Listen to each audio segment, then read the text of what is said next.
embolia, es decir, se forma un coágulo en el corazón, en algún momento se desprende, gana la circulación arterial y ese coágulo se va a impactar generalmente en las bifurcaciones, porque en las bifurcaciones las arterias cambian de diámetro. Entonces, si la arteria femoral mide 7 milímetros y se divide en 2 de 5, y el coágulo mide 6, se va a impactar ahí.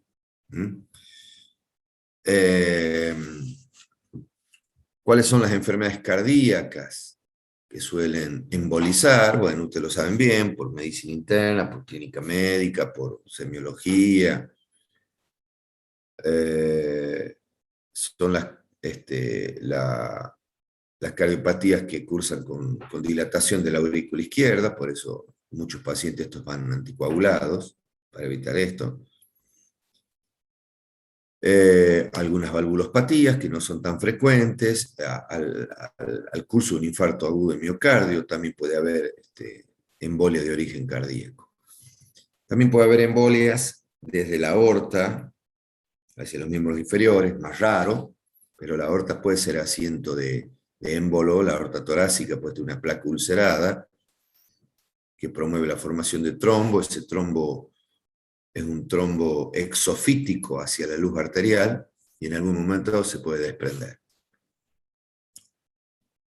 Y también algunos aneurismas de miembros inferiores, como los aneurismas poplíteos, esos también son embolizantes. El tema es que cuando el paciente entró en isquemia aguda, generalmente hay poco para hacer en el caso de los aneurismas poplíteos, porque ya fue embolizando silenciosamente en otras arterias. Bueno, dejando de lado la patología cardíaca o cardiovascular, vamos a ir a los accidentes o traumatismos. Los traumatismos pueden ser cerrados, pueden ser abiertos. Los traumatismos abiertos tenemos por arma de fuego, obviamente un balazo que le pega a la arteria femoral, la va a partir en dos a la arteria y no tan solo va a causar sangrado, hemorragia, que puede morir el paciente, sino también va a causar isquemia aguda porque se produce la interrupción de la continuidad arterial. Lo mismo las heridas de arma blanca.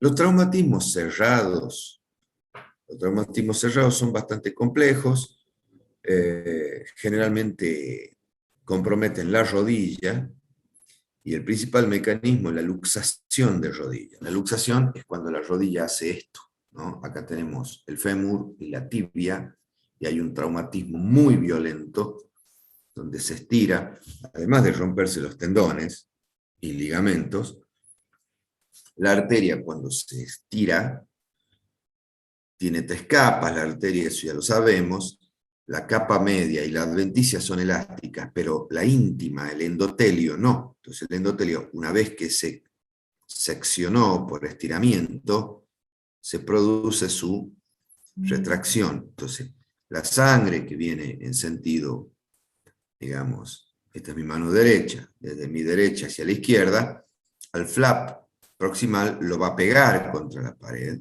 ¿no es cierto? La sangre lo va a pegar, pero no así el flap distal. La sangre se va a meter entre el flap y la media, y ahí va a originar una trombosis. Entonces, la luxación de rodilla, cuando son traumatismos violentos, es muy grave. También los politraumatismos, eso todavía es más grave, porque el paciente viene con pérdida o un traumatismo craneal. Entonces, uno que está en la guardia le pone toda la pila a solucionar el trauma cráneoencefálico y deja para un segundo tiempo la exploración de los miembros. El paciente no está consciente para decir que tiene síntomas. Entonces, eso también empeora el pronóstico de estas isquemias agudas. También hay isquemias agudas más raras, que son las medicamentosas, que producen vasoespasmos, sobre todo en los niños. Bien. ¿Cómo es la fisiopatogenia? ¿Qué es lo que sucede cuando un coágulo, si volvemos a la cardioembolia, un coágulo impacta en una bifurcación y nos ubiquemos en la bifurcación de la femoral común, ahí a nivel de la ingle. La femoral común da dos ramas, la superficial, que es la que sigue el eje, y la profunda, que es la que se va hacia los músculos. Es la que dijimos se desarrolla cuando hay circulación colateral. Acá está muy poco desarrollada, porque no es un problema de las arterias esto es un problema de hay un cuerpo extraño en la sangre. Entonces, al impactarse el émbolo ahí en la bifurcación, la sangre inmediatamente distal al émbolo pierde velocidad. Al volverse lenta, la sangre se coagula. Entonces, acá está el émbolo y se va haciendo un coágulo como la cola de un cometa. Y a medida que pasan las horas, ese coágulo va creciendo y va impidiendo la poca circulación que puede haber, va impidiendo que la poca circulación que puede haber compense lo que pueda compensar. Entonces se va agravando con el paso de las horas. Bien.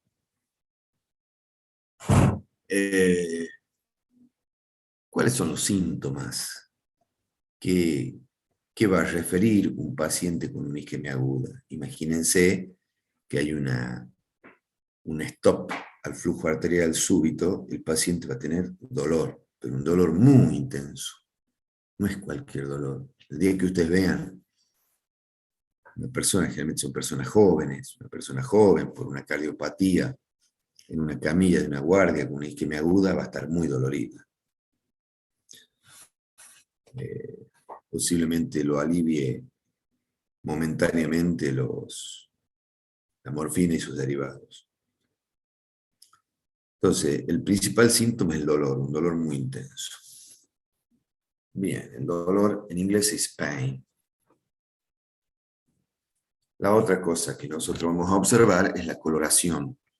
Si no hay sangre en el miembro inferior va a estar pálido, como los muertos, como los cadáveres. Pálido, tiene una palidez cadavérica. Si lo examinamos, no vamos a encontrar pulso más allá de la obstrucción. O sea, si es una obstrucción a nivel de la femoral, no va a haber pulso popliteo, ni pulso pedio, ni pulso tibial. O sea, hay pérdida de pulso. ¿Cómo va a estar la temperatura? Totalmente abolida. El miembro va a estar frío, como que estuviéramos tocando un muerto. El miembro está frío, pálido, no tiene pulsos, y el paciente se queja de mucho dolor. Y lo otro que va a tener el paciente es pérdida de la sensibilidad y de la motricidad, porque el ciático, que es el nervio que domina el miembro inferior, también tiene irrigación, tiene una arteria en el centro, y esa arteria no va a tener circulación. Entonces, si estamos ante la presencia de una isquemia sin sensibilidad ni motricidad, a eso se le llama isquemia sensitivo-motora, que es la más grave de todos. El peor pronóstico la tienen los pacientes con pérdida de la sensibilidad y de la motricidad. Entonces nosotros, como mnemotecnia, usamos las 5P. Pain, dolor, no hay pulsos, no hay temperatura, hay pérdida de la temperatura, está pálido el miembro, y el quinto es la pérdida de la sensibilidad, parálisis sensitivo-motora. Bien, ¿qué tenemos que hacer con este paciente? ¿Cuánto puede vivir un músculo o un nervio? El nervio ciático, los músculos de la pierna. Cuando hay isquemia en anoxia absoluta, y se dice que son 6 horas. El umbral que tenemos nosotros de trabajo son 6 horas. Entonces, al paciente hay que intervenirlo a la mayor brevedad posible. Acá no hay tiempo, no hay lugar para ninguna demora, ningún delay. Un ecodoppler, ¿qué me va a decir? Que el paciente no tiene flujo de la femoral para abajo. chocolate por la noticia, ya lo sé. Una arteriografía, todo esto lleva tiempo hasta que se consigue el eco, salvo que uno mismo lo haga, el ecógrafo. En el caso mío, bueno, yo tengo la suerte de poder hacer ecodoppler, sé hacerlo, bueno, puedo, pero no me hace falta. Una arteriografía, también la hago, pero es mucho más lento, o sea, más lento no, sino que son más pasos que se deben esperar o hacer para llevar a un paciente a una sala de hemodinamia para que la arteriografía nos diga que hay un coágulo que impactó en la femoral. A este paciente hay que directamente llevarlo a quirófano. No hay que perder tiempo. Si nosotros lo intervenimos más allá de las 6 horas, seguramente vamos a salvar el miembro. Pero no va a ser gratis, eso va a tener sus complicaciones, sus síntomas post-reperfusión. Uno de ellos va a ser el edema de revascularización. Cuanto más demoremos, más edema hay. El paciente puede quedar con síntomas como una neuritis isquémica, que se llama, que siente una sensación de ardor que le quema la planta, el pie es un dolor muy intenso, un dolor que no cede obviamente con analgésicos comunes, porque es de origen neurítico, anda muy bien la pregabalina en este caso. Va a quedar con una parálisis, ¿no? O sea, el pie le va a quedar flácido, le va a colgar el pie, eso cuanto más demoremos. Y si pasado 24, 48 horas, probablemente el miembro inferior ese ya no sea viable y haya que amputarlo. Bien. Rápidamente, ¿en qué consiste el tratamiento? Bueno, el tratamiento consiste en que hay que ir a la ingle, se hace una incisión, siguiendo la línea de los vasos, o sea, una incisión a lo largo de la línea de los vasos, se progresa por plano, se incide piel, grasa, y vamos llegando, nos acercamos a los vasos, y vamos a disecar la arteria femoral y sus dos ramas, la femoral superficial y la femoral profunda. Bien. Vamos a tocar con nuestro dedo que hacia la arcada crural, o sea, hacia proximal, hacia la ilíaca, hay latido. Un latido de algo que pega, ¿no? Es un latido histérico. Y para abajo, o sea, femoral profunda y superficial, no va a haber latido. Y ahí incluso lo podemos llegar a tocar al coágulo. Bueno, se abre la arteria, se hace una incisión en la arteria, se llama arteriotomía, y probablemente no salga el coágulo a veces sale solo. Con una pinza empezamos a sacar, pero ¿qué hacemos con el coágulo que se fue, el coágulo por éstasis que se llama, que fue creciendo hacia la poplites y hacia las arterias de la pierna? Eso fue motivo de que esta patología haya sido muy grave, años atrás obviamente, hasta que en los años 60, 70, un cirujano de California, de Palo Alto, ideó un baloncito, un globito, que si uno lo mete desinflado de la femoral hacia la poplite, hacia las tibiales, es un balón muy delicadito, es de látex, ¿no? Ese plástico bien, bien delicado, látex, y con una jeringa de tuberculina, una jeringa muy suavecita, uno lo infla, el globito, lo inflamos con solución fisiológica y un poco de medio de contraste, o sea, yodo, lo inflamos, y así infladito como está lo empezamos a retirar.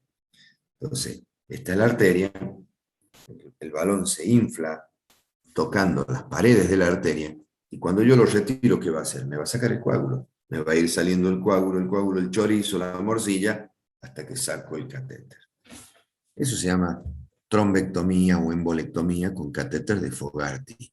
Fogarty es el cirujano que lo ideó, que lo fabricó. No es lo mismo el balón de angioplastia.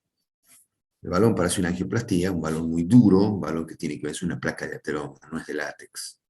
No se usan balones de angioplastia para esto, porque como rompe la arteria. Bien, una vez que le hice 1, 2, 3 pasadas con el catéter de Fogarty, yo lo que puedo hacer es un control arteriográfico en el quirófano, en los quirófanos. Hay equipos radiológicos móviles que tienen un monitor donde yo veo la imagen. Entonces yo inyecto con una sondita dentro de la arteria y cuando voy inyectando voy viendo cómo progresa el contraste y que no hay más coágulo y que el contraste me llega al pie. Entonces la operación ha sido exitosa, se cose la arteria y cuando yo desclampeo, ¡pum! El pie, primero las arterias empiezan a latir, empezamos a ver lleno capilar, empezamos a ver las venas del pie cómo se van inflando, llenando de sangre, y empieza a cambiar, recupera temperatura, recupera color, ¿ok? Eso sería una operación exitosa. Si es un traumatismo por arma blanca o arma de fuego, bueno, vamos a tener un paciente en un contexto de hemorragia, ¿no? Un paciente que lo va a traer o la policía o los bomberos, la ambulancia, va a dejar el reguero de sangre. Cuando llegue a nosotros, si no está hipotenso, está chocado, porque es una arteria grande, ¿no?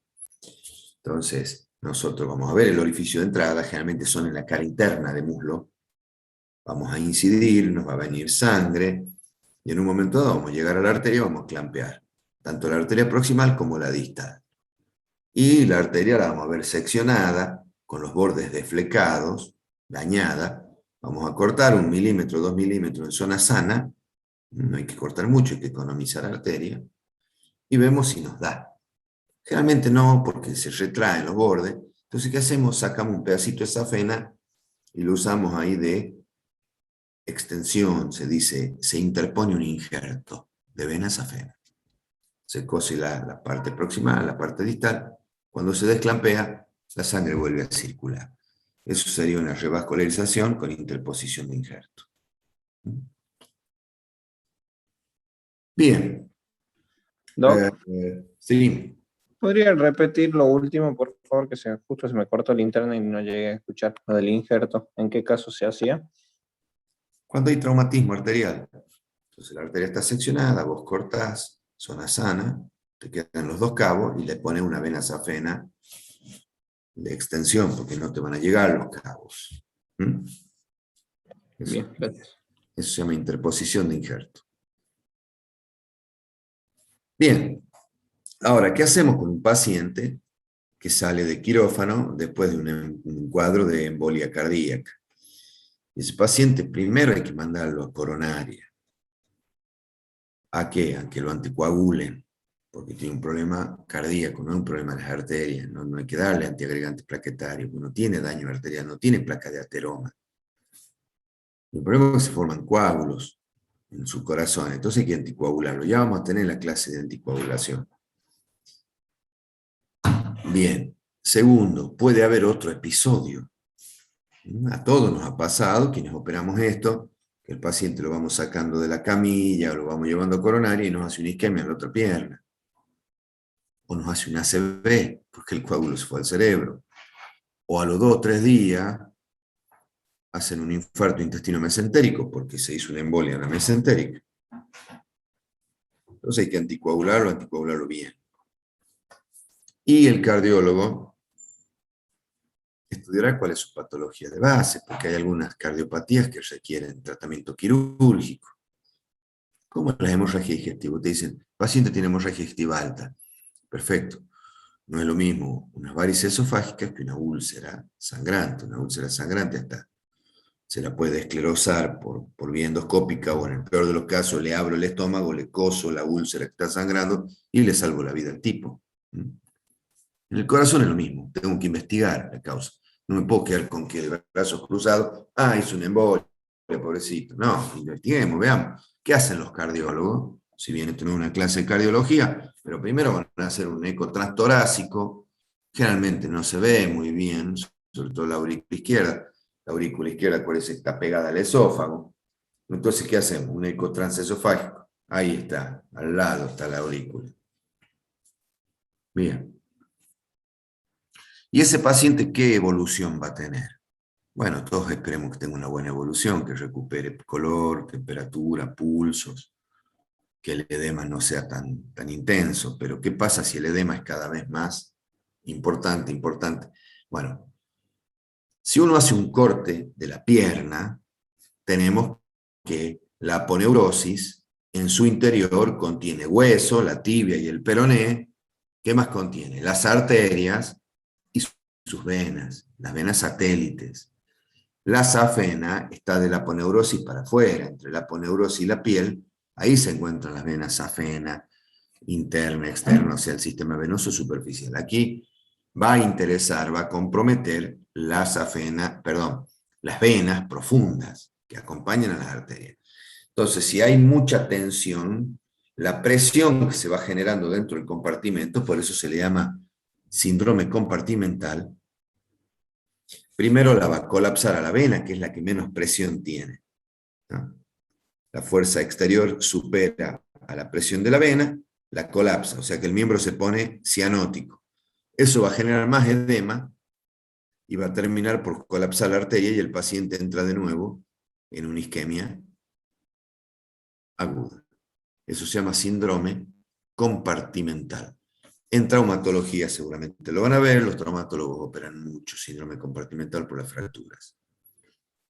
¿Qué se hace? Se hace una gran incisión que va desde la rodilla hasta el pie prácticamente. Cuando digo incisión digo piel, grasa, aponeurosis y el músculo sale. Se produce una herniación, sale a pedir aire el músculo. Y eso descomprime el síndrome compartimental, destapa la olla a presión y el músculo, los vasos recuperan su flujo, los músculos recuperan color y está superado el síndrome compartimental. Eso queda abierto, se cura todos los días y al tiempo puede llegar a... hay quienes intentan reintroducir, pero no se puede, chicos, porque eso ya queda totalmente pegado a la aponeurosis, no se puede. Hay quienes le hacen injerto de piel a eso. Pero bueno, pero le hemos salvo al miembro. La otra cosa que hay que hacer es que poner una férula, o sea, que me mantenga el pie en posición de flexión, la posición anatómica, porque si queda totalmente flácido, cuando quiera caminar después va a arrastrar la punta del pie, es una marcha que se llama marcha del soldado francés. Entonces se le pone una férula para que no adquiera una posición viciosa el pie. Bien. Ahora, ¿qué hacemos? Y eso es cuanto más tiempo nos tomemos nosotros para operar el paciente. Ahora, ¿qué pasa si el paciente nos viene con un miembro no viable? ¿Cuáles son los síntomas y signos de un paciente con un miembro no viable? Bueno, primero que no hay más dolor, todo lo que está muerto no duele, no hay dolor.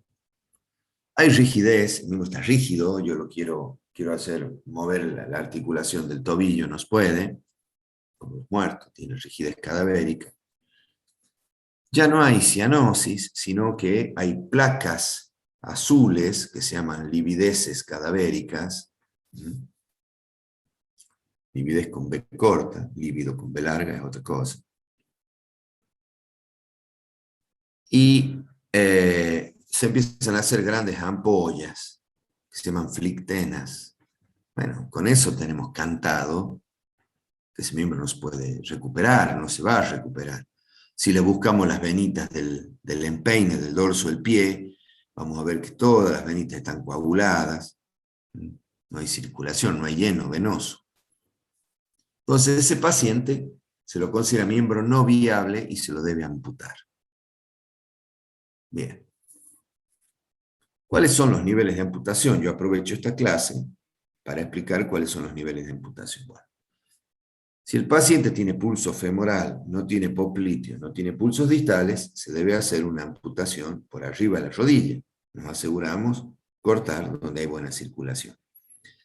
Si el paciente tiene pulso popliteo, le podemos seccionar, cortar por abajo de la rodilla, cosa que conserve la rodilla, una amputación más corta, mucho más fácil para el paciente su rehabilitación y equipamiento posterior. ¿Mm? Bien.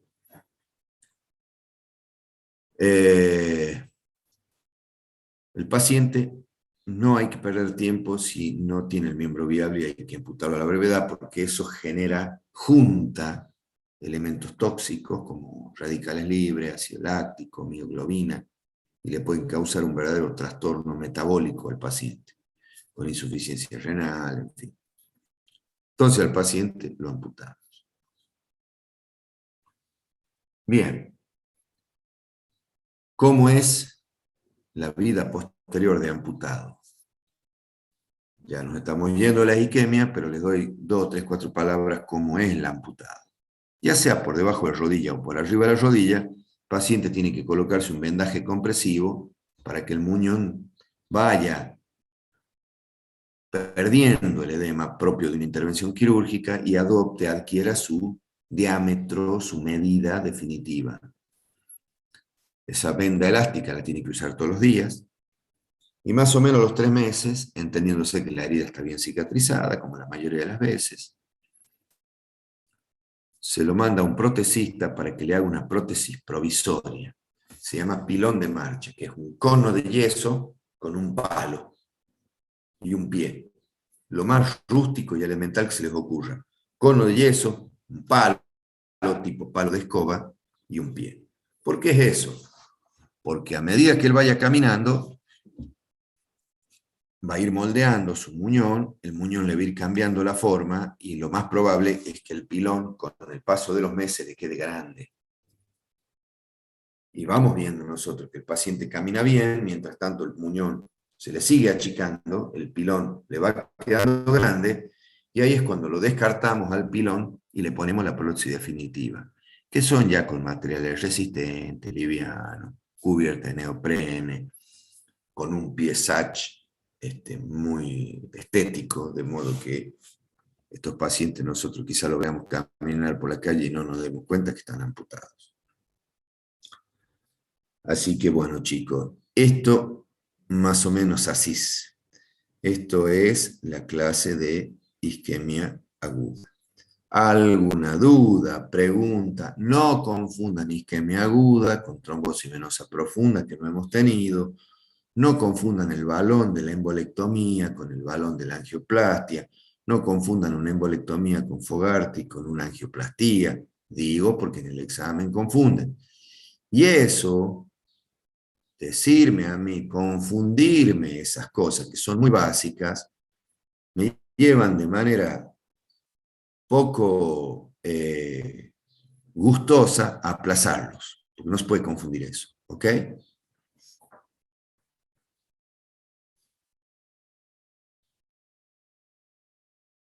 Bien, repito, yo le voy a ir pasando imágenes que voy juntando, fotos que voy juntando. Tienen el WhatsApp para preguntarme. Pregúntenme ahora, mañana, pasado, cuando sea, las dudas que tengan. Cosa que cuando venga el examen final estén bien filosos. Seguramente vamos a tener una clase de repaso y vamos a ir haciendo un popurrí así de todos los temas que vamos dando. La próxima clase, que va a ser el jueves que viene, vamos a hablar de, ahí está, de trombosis venosa profunda, y tenemos digamos, la frutilla con crema de esa clase es anticoagulación. Les voy a enseñar cómo se anticoagulan los pacientes. ¿Ok? Bueno, ahora tienen un parcial, por lo que veo.